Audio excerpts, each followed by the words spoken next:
Chapter 1. The Accident. It was dark. Nobody saw the accident. The small white car was found on its side by the bridge. A river ran underneath the road there, and the car was lying next to the bridge wall, below the road. Inside the car was a dead woman.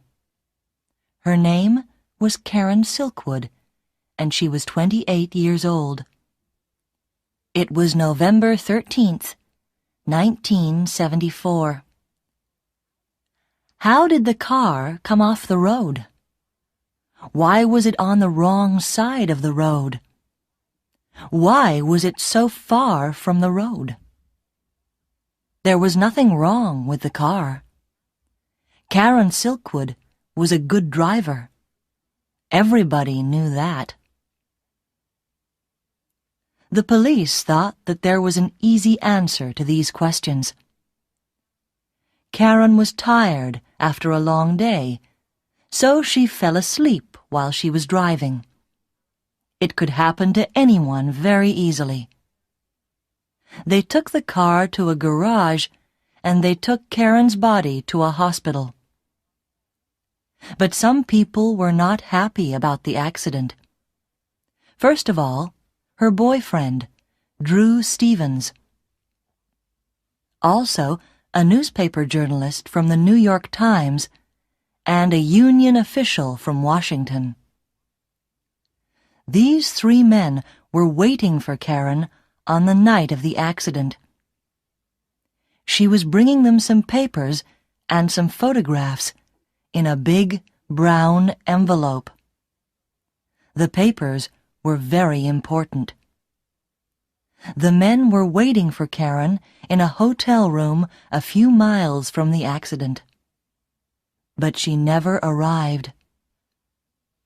When they heard about the accident, the men looked for the brown envelope at once. They looked for it inside the white car. They looked for it at the hospital and at the police station. The next morning, they looked all around the wall and in the river, but they never found it. Nobody ever found that brown envelope.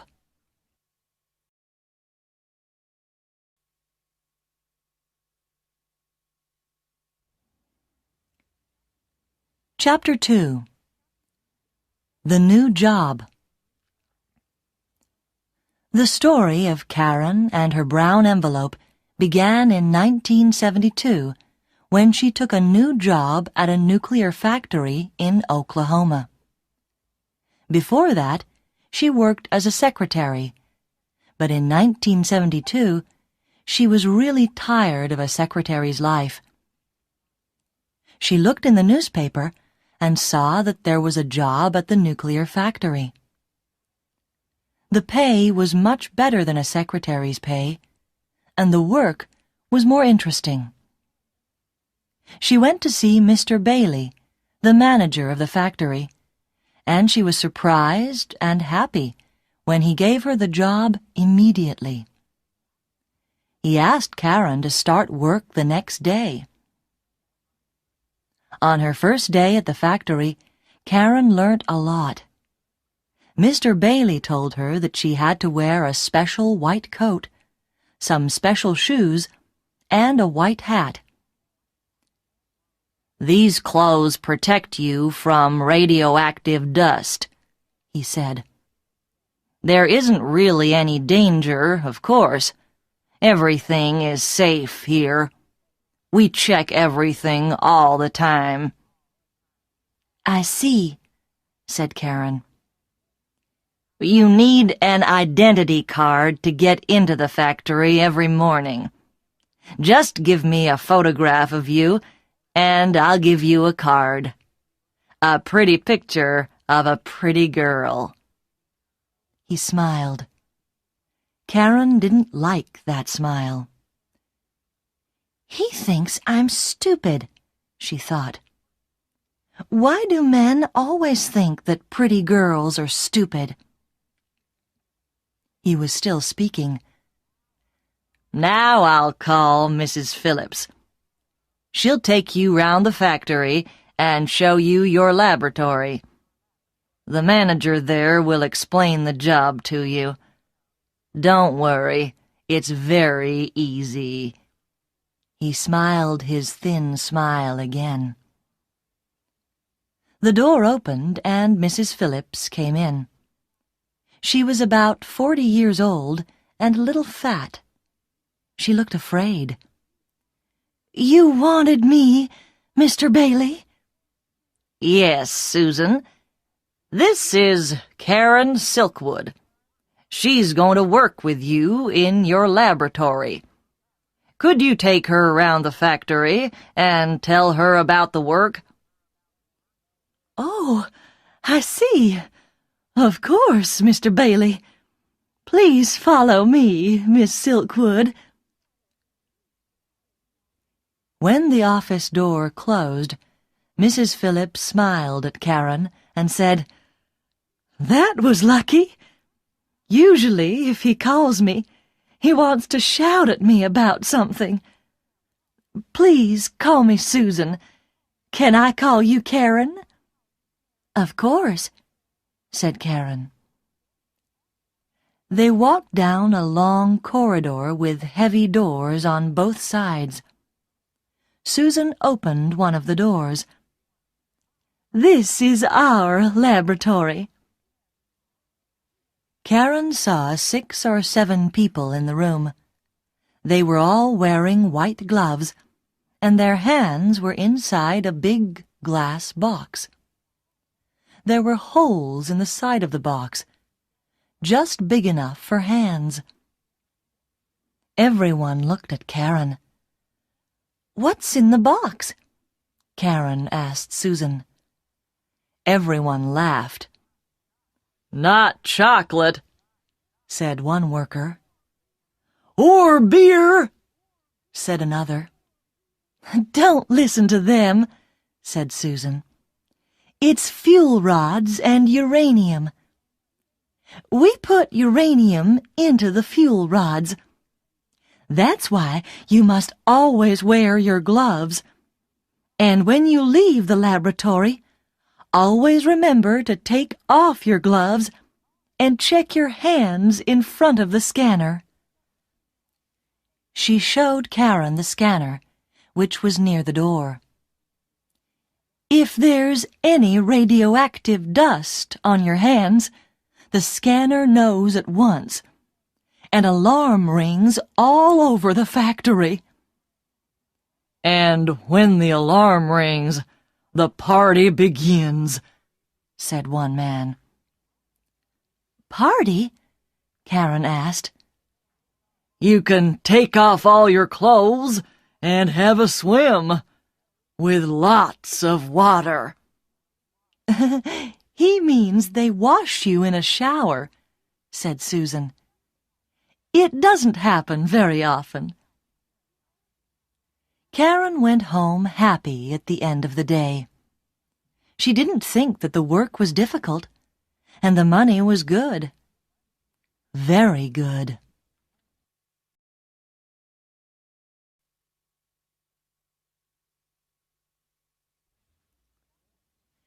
Chapter 3. Karen and Drew. At first, Karen liked her new job. She was an ordinary, small-town girl who liked ordinary things. A comfortable home, a glass of beer, an evening with good friends. Soon she had some new friends from the factory. She also liked Drew. He worked in another part of the factory, but everyone used the same coffee bar. She met him a few days after she started the job. In the coffee bar, she and Susan were laughing together at a story in the newspaper. Then Karen suddenly heard a voice behind her. "Here's a new face." She turned round quickly. A tall man was standing just behind her chair, with a coffee in his hand. "Be careful with that coffee, will you?" said Karen. "You're going to drop some on me in a moment." "It's too good to be true. Nobody as beautiful as you ever works in this factory. What about having a pizza with me tonight after work?" Karen wasn't sure what to say. He looked nice, but she didn't know anything about him. Susan understood what Karen was thinking. "Don't worry, dear. It's only Drew. He's big and he doesn't talk much, but he's not dangerous." Drew laughed. "Thanks, Susan. I'll buy you a coffee every day this week for that." He turned to Karen. "Can I buy you a pizza or not? What do you say?" Karen smiled. "I never miss a free meal." When Karen arrived at the restaurant that evening, Drew was already there. He stood up when she came in and gave her a big, friendly smile. Karen thought of Mr. Bailey's smile. How could two smiles be so different? Karen found that it was very easy to talk to Drew.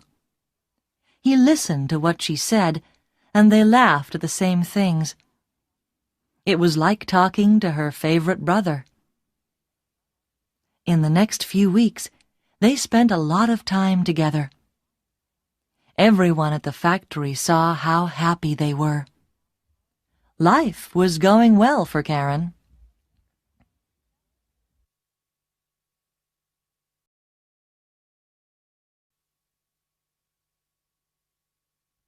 Chapter 4. The Shower. But in the summer of 1974, everything began to change. One evening, Karen and Susan were leaving the laboratory. First, Karen checked her hands in front of the scanner, and then, a minute later, Susan checked her hands.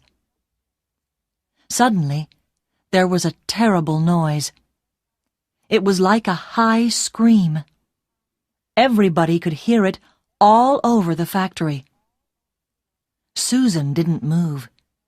She just looked at her hands. Then the door of the laboratory flew open.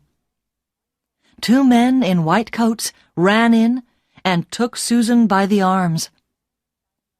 Before Karen could do anything, they pulled Susan through the door. The terrible noise of the alarm was still going. Karen shouted, "Where are you taking her?" Nobody could hear. Nobody answered. Suddenly, the noise stopped. Karen turned to the other workers. "Where will she be?" "In the shower room." Karen ran out of the laboratory and along the corridor to the shower room.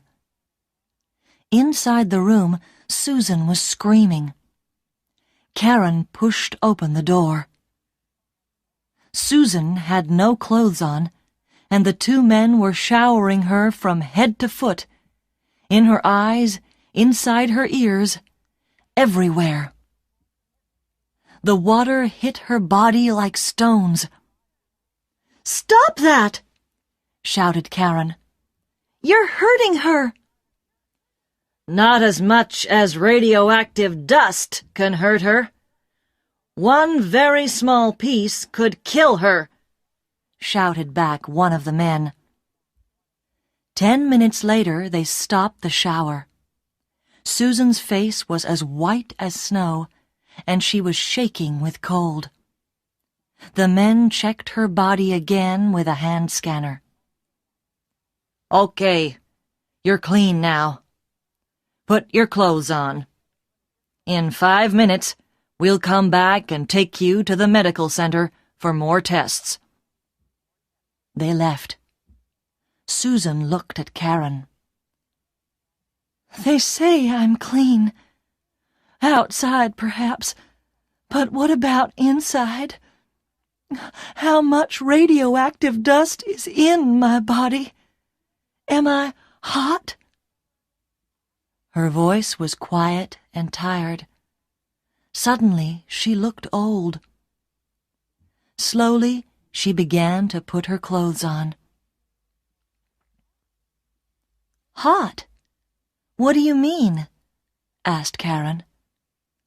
"Hot means radioactive." "I see." Karen looked at her own hands. Were they clean? How carefully did the scanner check them? She worked next to Susan in the laboratory. Perhaps the dust was on her hands, too. "I'm sure you're fine, Susan. The men said you were okay, and the doctors will know." "Nobody knows. Uranium is very new. Nobody really knows what it can do to us." One of the men came back with a woman. "Come along, dear. Time for your medical tests." Then they saw Karen near the door. "What are you doing here? If you've finished work for today, you can go home."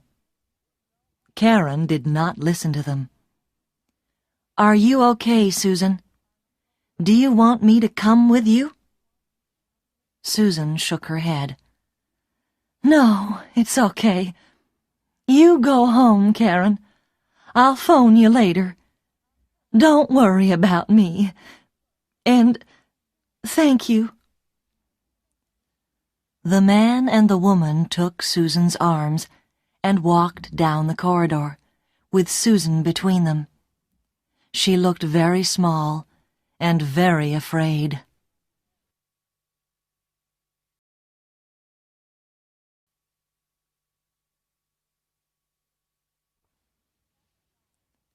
Chapter 5. The New Union Official. After the shower, Susan was a different person. She was quiet and didn't laugh very often.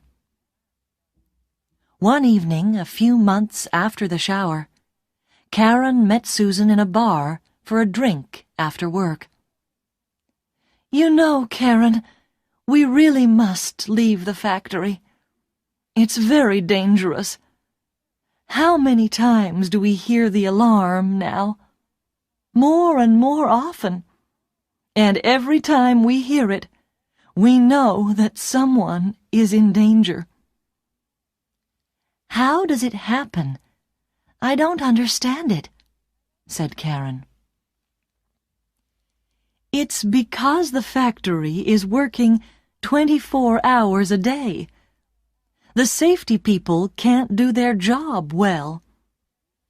They have to check everything carefully every day. But when can they do it? When we finish, there are the people who come in to work at night. The managers don't care about the danger. They only care about the money. And you know, Karen, I'm just the same. I also have to think only of money. I have 3 children, and my husband is dead. I need the money from the factory. It's more than I can get from any other job in Oklahoma.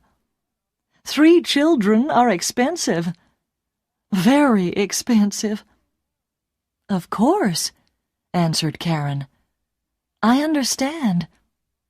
Drew and I have talked about this. He's thinking about leaving, too." "It's okay for a young man, strong like Drew. He can get many other jobs. You could leave too, Karen. Why don't you?" "Because I've decided to change things here. I like the job, and I like the people who work here. The money is good. We just need to improve safety. That's all. Surely that's not difficult." We have to talk to the managers and tell them it's important. Do you know Bob in Laboratory 16? Well, don't laugh, but he's asked me to be on the union committee, and I'm going to try it. But Karen, you can't. You're a woman. There are no women on the committee. The men won't vote for you, said Susan. Perhaps not, replied Karen. But what about you? Will you vote for me? Do you know how many women work for this factory? Hundreds. And why won't the men vote for me? Perhaps I'm the first woman who has asked for their vote. Susan smiled. Well... But she couldn't find a good answer to Karen's question. A week later, when the workers had to vote for the new committee, most of the women voted for Karen, and a lot of the men voted for her too. They saw that she really wanted to change things at the factory, and everyone agreed with her that safety was very important. So Karen was now an official on the factory's union committee.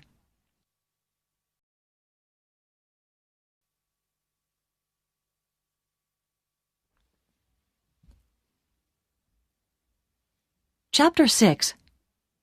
The Meeting in Washington. A month or two later, the alarm sounded again. This time, Karen was in front of the scanner. She went quietly with the men in white coats. But after her shower, she asked them a lot of questions about safety in the factory. They didn't answer any questions. They just got angry. They knew she was on the union committee, and they were afraid of her. All the managers knew that Karen was on the committee because she always had a notebook in her hand. In her notebook, she wrote down all the scanner alarms, every shower, and every other danger in the factory. She asked a lot of people a lot of questions, and always wrote the answers in her notebook. The notebook was getting full. In September 1974, the Union Committee had a meeting. Everybody could see that safety at the factory was getting worse. The committee decided to write to the union leaders in Washington and ask for help. 2 days later, there was a phone call from Washington. The leaders wanted to see the Union Committee immediately in Washington. For Karen, this journey to Washington was a big adventure. She wanted to see the White House and all the other famous places in the first city of the USA, but she had very little free time. She spent nearly all the time at a long meeting. At first, the leaders just listened to what Karen and the others said about the factory. Their faces got more and more unhappy. Karen explained what was happening. The managers take photographs of the fuel rods to check that they are safe, but I know that they are secretly changing the negatives of the photographs. And why are they doing that? Because the photographs show that the rods are not safe. Suddenly, one of the leaders said to Karen, "Do you understand what you're saying, Miss Silkwood? The lives of many people could be in danger if you're right. Uranium is very, very dangerous." "I'm just telling you what the people in the photographic laboratory have told me," Karen said. "If this is true, the government will close your factory. Do you understand what that means? A lot of people will lose their jobs, The story will be on the front page of every newspaper." Karen looked unhappy. "Will it? We only want the managers to change a few things and to be more careful about safety." "I think it's already too late for that." After the meeting, one of the leaders stopped Karen outside in the corridor. "Just come with me for a minute, please," he said. He took Karen into a small room and closed the door. He didn't want anybody to hear them. "Karen, we need proof about these negatives. Without proof, nobody will believe our story. Can you get some for us?" "What proof do you need?" "Someone will have to go into the photographic laboratory and steal some negatives. We need the negatives both before they change them and after they change them. Do you know where they keep the negatives?" "Yes, I know," said Karen quietly. "But it will be very difficult. I don't work in the photographic laboratory. If one of the managers sees me there, how can I explain what I'm doing?" "I don't know, but you'll have to think of something. We can't help you if you haven't any proof." They were both silent for a minute. Karen looked out of the window. It was a lovely evening. She thought of Mr. Bailey's cold smile and Susan's screams in the shower. "I'll do it," she said. "Good girl. It will be very dangerous. Nobody must know what you're doing. Not your friends on the committee. Nobody. I'll be the only person who knows. I'll phone you once a week, and you can tell me how you're getting on." "Nobody? Can't I tell my boyfriend, Drew?" asked Karen. "No. It could be dangerous for anybody who knows." "I see. Okay. I'll do what I can," said Karen slowly. "Be very, very careful. You're a brave girl. I'd like to thank you for agreeing to do this." Karen stood up. Outside the window, the sun was still shining, but she felt cold and lonely. "Can I phone you if I need to speak to someone?" "Of course. Any time, day or night. This is my card with my name and phone number." Karen took his card. She saw that his name was Pete. She looked at him once more, and then she left the room.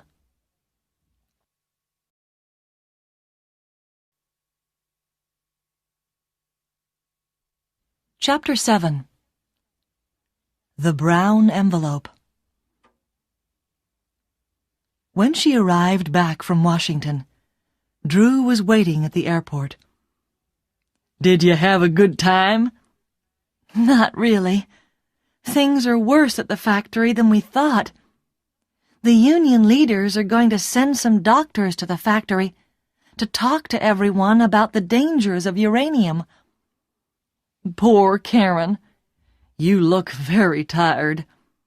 Let's go home, have a beer, and listen to some music. Forget the factory for one evening." Karen looked at Drew's kind, strong face. She wanted so much to tell him, but no, she mustn't tell anybody. She tried to smile. "Okay, what about a pizza at our favorite restaurant?" she said. During the month of October 1974, Karen told nobody about her secret. but she felt very lonely. She began to work at nights because there were fewer people working in the factory then, and so it was easier to get into the photographic laboratory.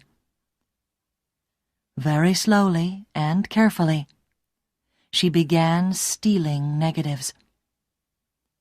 She put the negatives in a brown envelope and put the envelope in a secret hole in the wall of her house. Nobody knew it was there. In the daytime, when she was not at work, it was difficult to sleep.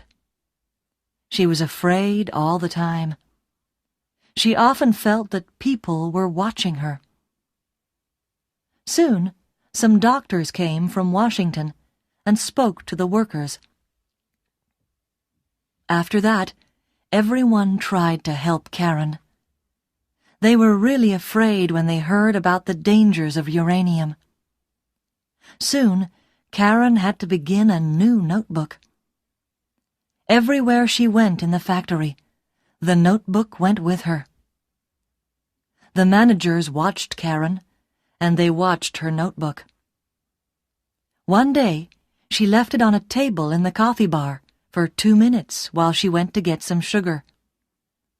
A manager tried to take it, but the other workers stopped him. "What are you doing? That's Karen's book."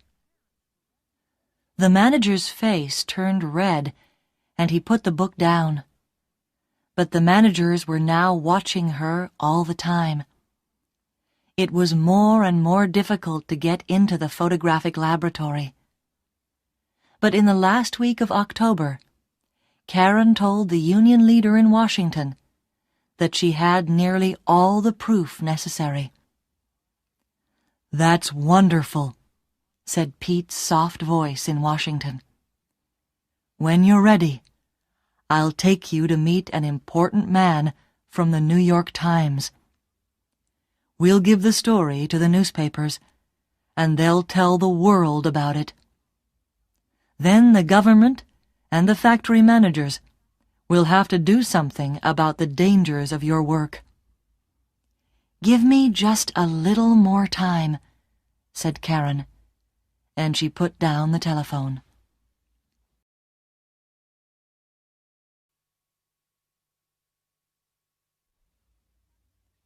Chapter 8. A Hot Home. At the beginning of November, Karen was ready for the meeting with the New York Times journalist. The brown envelope was full. Then Drew decided to leave his job at the factory. He told Karen that the work was too dangerous. He wanted Karen to leave, too. "Not yet," Karen said. She wanted to stay until the meeting with the New York Times. She knew she would have to leave the factory after that. But how could she explain to Drew? Karen was now working during the daytime again, and on the evening of November 6th, she passed the scanner on her way out of the laboratory. Suddenly, the alarm sounded. She had to have another shower. After the shower, she went home, very tired and unhappy. After she arrived home, she went to the bathroom for a quick wash, and then she went to the kitchen to make a sandwich for the next morning at the factory. Then she went to bed. The next morning, November 7th, she got up and went to work. She was still tired, and she forgot to take her sandwich out of the fridge. On the way into her laboratory, she passed the scanner. Immediately, the alarm sounded. Everyone stopped what they were doing. The alarm never went off when people arrived, only when they left. Everyone looked at Karen. "Perhaps the scanner's wrong," said Susan. But the men in white arrived and began to pull Karen out of the room. No, please, not again. All my body hurts from the shower last night. But nobody listened. They showered her again. But after the shower, she didn't pass the usual scanner test. There was still something radioactive in her body. "What does it mean?" asked Karen. Nobody answered. A doctor arrived and checked the test again. He shook his head. "Where were you last night?" he asked. "Here," said Karen. "I was working late." "Where did you go after work?" "Home, of course. I was tired, so I went to bed." "Are you sure?" "Sure? Of course I'm sure." "Did you see anyone?" "Only the other girl in my house, Paula. I just said good night to her. She was already in bed." "Okay, let's go," said one of the men in white. "Where?" "What's your address?" 26 3rd Avenue West. Why?" "Get in the car. Don't ask stupid questions. We don't answer questions from thieves." "Thieves? What have I stolen?" "Get into the car." Someone pushed Karen into a big white car. It was full of more men in white. They were all wearing the special white clothes and hats to protect their faces and bodies, and they were all holding scanners. They drove to Karen's home and opened the door with Karen's key. "Stay in the car!" one of the men in white shouted at Karen. But Karen didn't listen to him. She followed them to the house and looked through the windows. The men went all round the house with the scanners, and everywhere was radioactive. The kitchen, the bedroom, the bathroom. The kitchen was very hot, and when the men opened the fridge, the noise from the scanners was very loud. The men followed the noise to the sandwich. "I suppose she made this last night," said one of the men. "Stupid girl. She's lucky that nobody has eaten it." They put the sandwich carefully into a bag. That was only the beginning. Soon all Karen's things were in bags: her clothes, her books, her photos. When they took her photo of Drew, Karen couldn't stay quiet any longer. "What are you doing? It's just a photo!" "Be quiet," they told her. "Don't you understand anything? Your house is very radioactive. The walls are hot, too. We can't leave anything in the house. It's not safe. Think of the people next door. Now we're going to lock the house, and nobody must go in again. Phone your friend Paula and tell her to find somewhere to sleep tonight. Don't tell her too much. Nobody must know what's happened here. People won't understand, and they'll begin to worry and get afraid. That's not good for the factory." "The factory? Who cares about the factory? What about me? If my house is radioactive, I'm radioactive too," said Karen. "Why didn't you think of that before you stole the uranium? Go to your boyfriend's house. Don't go out. Don't speak to anyone. We'll phone you tomorrow and tell you what to do." They put all the bags in the car and drove away. Karen stood alone in the middle of the street. They thought she was a thief. But why? Who could want to take uranium out of the factory? Everyone knew how stupid and dangerous that was. She looked silently at her empty house. Now there was nothing in her home, only a brown envelope in a hole in the wall.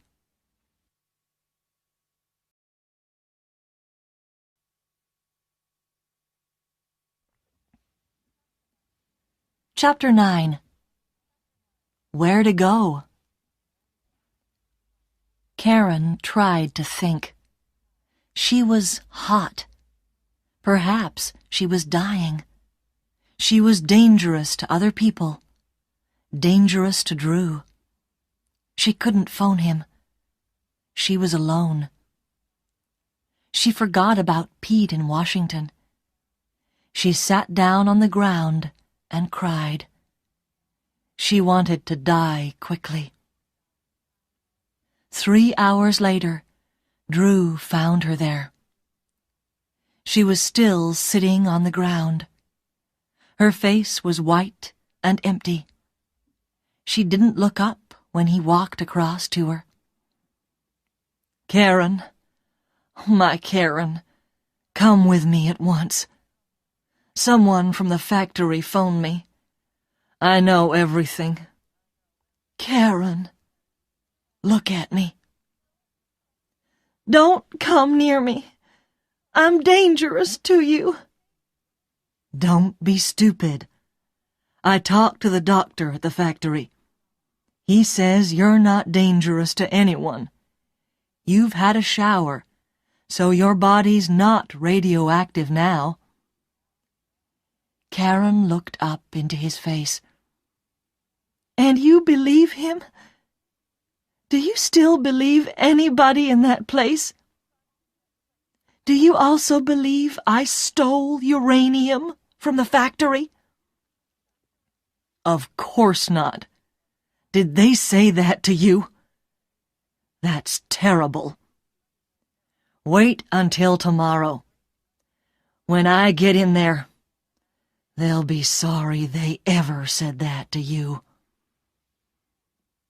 "It's no good, Drew.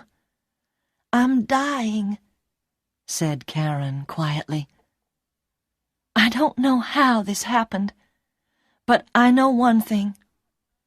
There are people at that factory who want to see me dead." "Karen, you're tired. You need a holiday. You must leave the factory like me. Come home with me now." "Home? I haven't got a home anymore." Karen put her head in her hands. Drew looked at the empty house. His face was white and angry. "Did they do that too?" "Karen, my home is your home from now on." He took both Karen's hands and pulled her to her feet. He helped her to his car and took her home.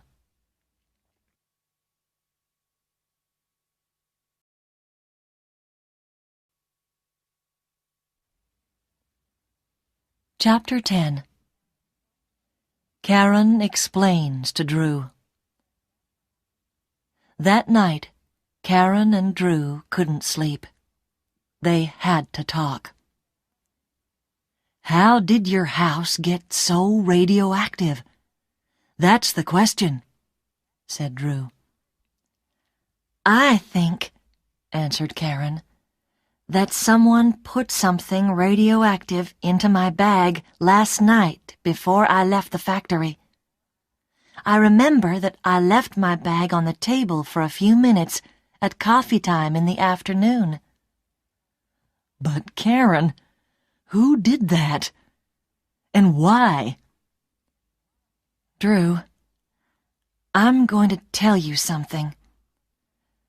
Perhaps I'm dying now, so there mustn't be any secrets between us anymore. I agreed to get photos of the fuel rods for the union in Washington. I've stolen photos and negatives from the photographic laboratory. Perhaps someone saw me. One of the managers. You've stolen photos? What photos? Why? Karen explained everything to Drew. He was very quiet when she finished. In the end, he took her hand. Karen, this is very dangerous. I'm afraid for you. Perhaps someone does want to kill you. Didn't you think of that danger when the union asked you to do this? Why did you agree to do it? Because I care, Drew. Somebody has to do something. Why not me? I care about you, about Susan, about everyone who has ever worked at that factory. If the danger from radioactive dust doesn't stop, perhaps we'll all die. Don't you understand that? Yes, I understand, said Drew quietly. But I also understand that you're doing a difficult and dangerous job alone. You mustn't work alone anymore. I'll be with you all the time. Nobody is going to hurt you again. Karen smiled. I was right to tell you. I need a friend, and you are the best friend that I have. But it's not much longer now. After the meeting with the New York Times, everything will be finished. I can go on for a few more days, but I'll tell you everything from now on. Next morning, Karen telephoned Pete in Washington and the union committee at the factory. She told them about her house and that the managers were calling her a thief. From Washington, Pete's voice sounded angry and worried. The factory's managers are trying to sack you. Say nothing. Do nothing. We'll speak to them and tell them that we know what's happened to you. You must have medical tests, and we'll tell them that. Karen waited at Drew's house all day. In the evening, the phone rang. Miss Silkwood, said Mr. Bailey's cold voice. You and Drew and your friend Paula must go to Los Alamos for tests. The doctors there know all about uranium and radioactive dust. We've talked to the union. We will pay for the journey, and they will pay for the tests. But we know that you've stolen some uranium. That's why you were so radioactive. There's no other answer. The phone line went dead. Karen looked at Drew. You and I are going to Los Alamos for medical tests. But I'm sure now. The managers know. They know what I've really stolen. And they'll look for them while we're away. They'll tell everyone that they're looking for the stolen uranium. But they won't find anything. They won't find their negatives.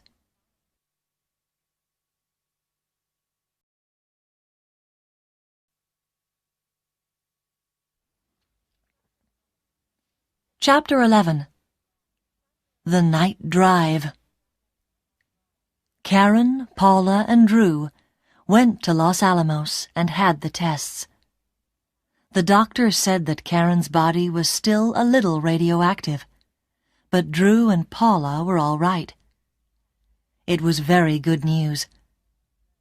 They told Karen that she was in no danger now, but they also explained that they didn't know about the future.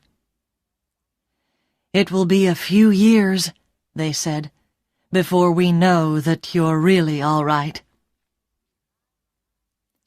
High in the mountains around Los Alamos, Paula, Drew, and Karen had a party in a little restaurant. Karen felt years younger.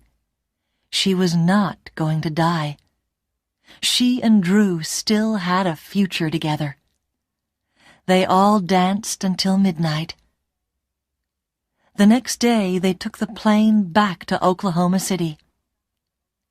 Karen had to go back because that evening there was a union meeting at the factory, and after that, her meeting with Pete and the journalist from the New York Times. It was an important day for her. They arrived at the airport in the morning. Early in the evening, Karen drove to her house. She went alone because Drew was working. She used her key and went quietly into the house. She was only inside the house for 3 minutes, and then she left immediately and went to the union meeting at the factory. That night at the meeting, Karen had a big brown envelope in her bag. The envelope was too big for the bag, so everyone could see it. All the workers were very happy to hear that Karen was all right. They were afraid that she was very ill, so when they saw her looking happy and well, everyone felt better. "She looks as happy as she did a year ago," thought Susan. "A pretty, happy girl who likes a good time and a good laugh." After the meeting, a lot of people wanted to talk to Karen and ask her about the last few days. "I'm sorry," she said. "I can't talk to you now. I have to go to another meeting." With your good-looking Drew? asked someone with a friendly laugh. "Yes," said Karen, "with Drew and 1 or 2 other people." She smiled. Can I take you in my car? asked her friend Bob. "No, thanks," said Karen. "I've got my car here." It was dark when Karen left the factory. She smiled at all her friends, got into her small white car, and drove away. Karen never arrived at her meeting with Drew, Pete, and the journalist from the New York Times. On the road to the meeting, a few miles from the nuclear factory, she had an accident by a wall near a river. It was November 13th, 1974. Nobody ever found the brown envelope.